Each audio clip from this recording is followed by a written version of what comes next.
ማረሚያ ቤት በተፈጥሮ አንድ ሰው ሊዝናና የማይሄድበት ቦታ ነው።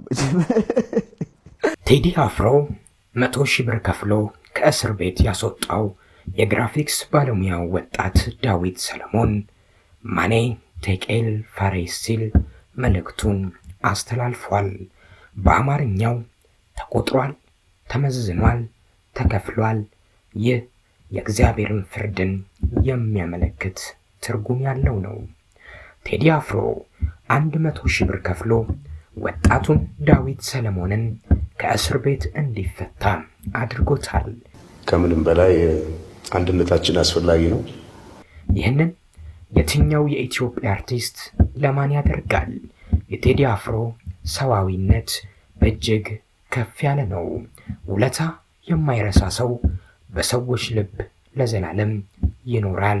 ነገሩ እንደዚህ ነው። ከቴዲ አፍሮ ኢትዮሪካ አልበም መውጣት በኋላ ከፍተኛ ውዝግቦች ተነስተው እንደነበር አይዘነጋም። ከነዚህም ውስጥ የጸጥታ አካላት በቴዲ አፍሮ ቤት ማንጃበባቸውና ቴዲ አፍሮም ወጥቶ ምንድነው ሲላቸው ዲጄ ዊሽን ፈልገን ነው የመጣ ነው እንዳሉት፣ እሱም ትክክለኛ የህግ ወረቀት ካላቀረቡ በስተቀር ማንንም አሳልፈው እንደማይሰጣቸው መናገሩ፣ እንዲሁም የቅርብ ወዳጁና ጓደኛው ከቤቱ በጸጥታ አካላት የተደበደበ ጭምር ተወስዶ እንደታሰረ እስካሁንም እንዳልተፈታ፣ የቴዲ አፍሮ ሌላኛዋ የቅርብ ሰው መታሰሯ፣ እንዲሁም የአልበሙ መጠሪያ ኢትዮሪካ ግራፊክስ ዲዛይን ያደረገው ወጣቱ ዳዊት ሰለሞን ከጓደኞቹ ጋር በነበረበት አጋጣሚ ከነ ጓደኞቹ ተይዘው በህግ አካላት ተወስዶ ታስሮ ፍርድ ቤት መቅረቡ በዛ ሰዓት እጅግ አነጋጋሪ ነበር። ታዲያ የዚህ የፍርድ ሂደት በተለያዩ ክሶች ተከሶ ሲከታተል የቆየው ወጣቱ የግራፊክስ ዲዛይን ባለሙያና የቴዲ አፍሮ የኢትዮሪካን ግራፊክስ ዲዛይን ያደረገው ወጣት ዳዊት ሰለሞን ፍርድ ቤት የ100,000 ብር ዋስ እንዲከፍል እንዲሁም ደግሞ አብረውት የነበሩት ጓደኞቹ ጭምር የተለያየ መጠን ያለው ክፍያን ተጠይቀው በዋስ እንዲፈቱ ታዞ ነበር። ይህ ወጣት ታዲያ እንዲህ ሲባል ያላሰበው ነገር ነበር ከፊቱ ድቅን ያለው። ግራፊክሱ ያሰራው ቴዲ አፍሮ ለሱ 100,000 ብር በመክፈል አብረው ስለነበሩት ጓደኞቹ ጭምር ገንዘብ የተጠየቁትን በመክፈል በዋስትና እንዲወጡ አድርጓል። ወጣቱ ዳዊት የተጠየቀውን የዋስትና ገንዘብ ክፍያ ቴዲ አፍሮ በመክፈሉ ልባዊ ምስጋናውን ገልጾ ማኔ ቴቄል ፋሬስ በማለት የእግዚአብሔርን ፍርድ የሚያመለክት መልእክት አጋርቷል። ትርጉሙም ተቆጥሯል፣ ተመዝኗል፣ ተከፍሏል የሚል ነው። የቴዲ አፍሮ ደግነት ግን ይህ ብቻ ከመሰላችሁ ተሳስታችኋል። ከቴዲ አፍሮ ደግነትና በጎ ስራዎች ውስጥ ቴዲ አፍሮ ከድምፃዊነቱ ባሻገር ከሰራቸው መልካም ምግባራት ውስጥ እንንገራችሁ። ሐምሌ 30 1998 ይህን ኢትዮጵያና ድሬዳዋ ፈጽሞ የማይረሱት ቀን ነበር። በድሬዳዋ ደርሶ በነበረው የጎርፍ አደጋ ለተጎዱ ወገኖች በዚያ ሰዓት የ30,000 ብር ድጋፍ በማድረግ ለወገን ደራሽነቱን አሳየ። በዚያ ሰዓት 30,000 ብር ምን ያህል ትልቅ ብር እንደነበር መገመት አያዳግታችሁም።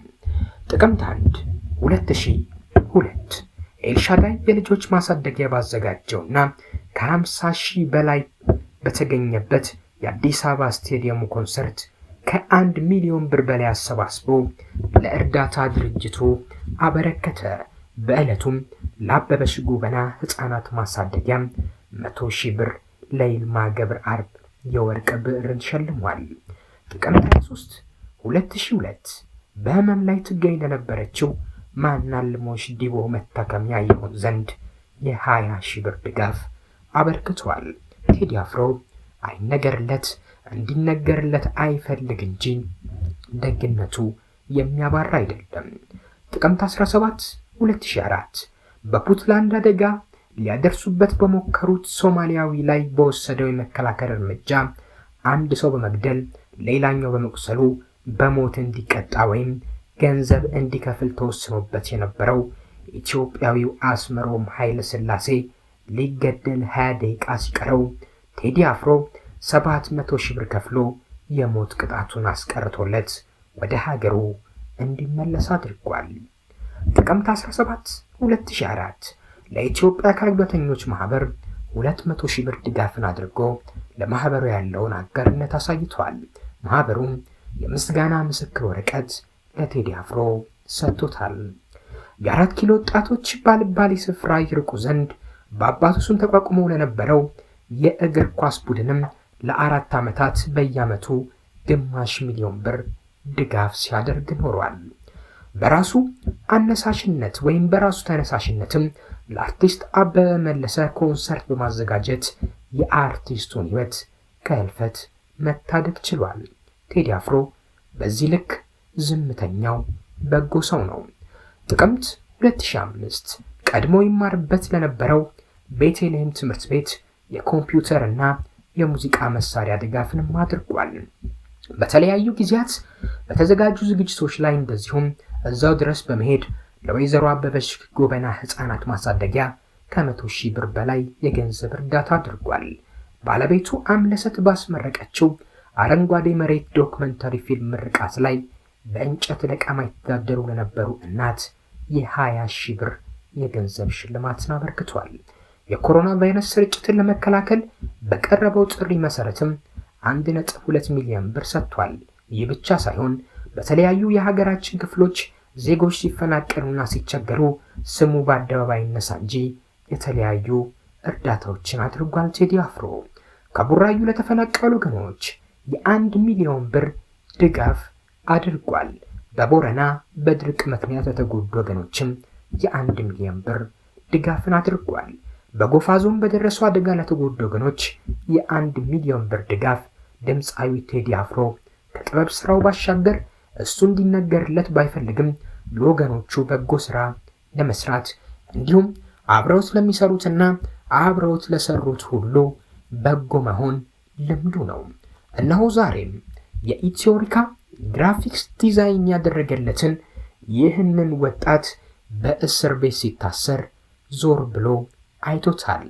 እንዳላየ አላለፈውም ወይም እንደማያውቀው ሆኖ ችግሩን ችግሬ ብሎ ሳይረዳ አላለፈም። ቴዲ አፍሮ ጓደኞቹ ማለትም ዳዊት ሰለሞንና አብረውት ሲያዙ የተያዙት ጓደኞቹ ፍርድ ቤት የጠየቃቸውን ገንዘብ ሙሉ ክፍያን በራሱ በመክፈል ከእስር ቤት እንዲፈቱ አድርጓል። ከዚህም በኋላ ነው ይህ ወጣት የግራፊክስ ዲዛይን ባለሙያ እኔ ለቴዲ አፍሮ ምስክር ነኝ፣ ቴዲ አፍሮ 50ኛ ዓመቱን ሊያከብር ጥቂት ቀናት ቀርተዋል፣ መልካም ልደት እለዋለሁ፣ አሁን እኔን ከእስር ያስፈታኝም 100 ሺህ ብር ከፍሎ ቴዲ አፍሮ ነው፣ ለዚህም ከልብ አመሰግናለሁ ሲል በአደባባይ ወጥቶ ማን እንዳስፈታው የገለጸው።